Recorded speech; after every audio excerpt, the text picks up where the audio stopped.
All right, good morning.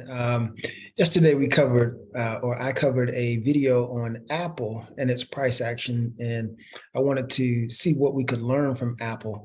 So today what I want to do is I want to share this video so that I can give you some perspective on how the technology sector actually influences the performance of the S&P 500. So what we're looking at right now is a chart of the S&P 500 as I get rid of these meeting controls. So we can see that the S&P 500 has been in this downtrend ever since February or early this year. And it's been in a horrible downtrend, and at one point was down at least 24% at one point, officially entered into bear market territory.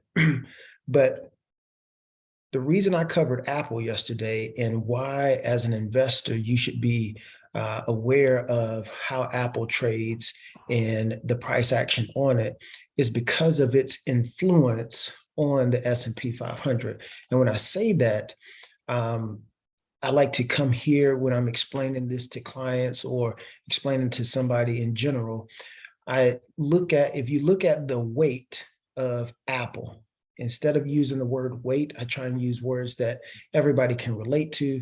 Everybody can relate to influence. So I just tell my clients to substitute weight for influence. So in this example that we're talking about this morning, if I look at the weight or the influence that Apple has on the components of the S&P 500, if you think about the components of something, think about like the components of an engine. So like the pistons and all that stuff working together in order to make the car mobilize, right? So these are the components that make up the S&P 500. And if you look at the top five or six companies here, you can see that they fall within the technology sector. So as an investor or as someone who's trading the market, it's imperative for you to make sure you have a pulse on what's happening in the technology sector, because we can see here in terms of the influence that Apple has on the performance of the S&P 500, the influence or the weight is 7.45%, almost 7.5% of the price action that happens on Apple is going to directly affect the outcomes of the S&P 500. So as an investor, you should be aware of that. Furthermore, another index or another ETF you should pay attention to is the triple Qs or the NASDAQ 100. Now, we can see a lot of similarities here in terms of the influence that technology has on the S&P 500 as it correlates to the NASDAQ 100.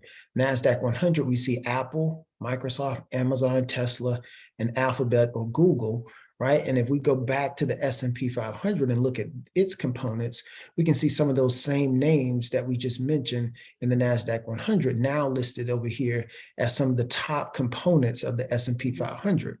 And if we just did some rough math right here, this is 7.5, 6, so that's 13.5% plus 3, that's 16,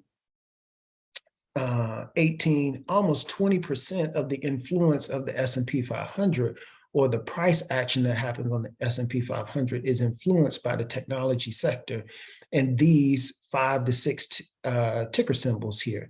So again, the point of this video this morning was just to give you some insight or a high-level view as to what you should be paying attention to in one particular sector, the technology sector in general, that you should be paying attention to and its price action and how it influences the overall performance of the S&P 500. If you get anything out of this video, you can follow me on my LinkedIn business page. Leave me a comment in the comment section. I'd love to know what you were thinking.